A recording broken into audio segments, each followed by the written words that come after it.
Umasipala waseThekwini ulapha endaweni yase-Ward 94 la sizovula khona izindlu ezu-48 ezakhiwe ngo-34 million rand.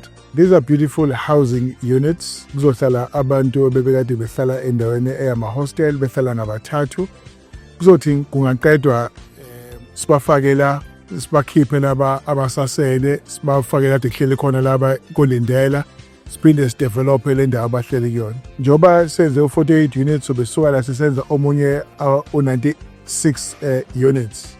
And iyona ndlela yokwenza ukuthi isithunzi kubantu bakithi bebehlala emahostela ngendlela endala. Yabona manje abantu bahlala nama-families abo.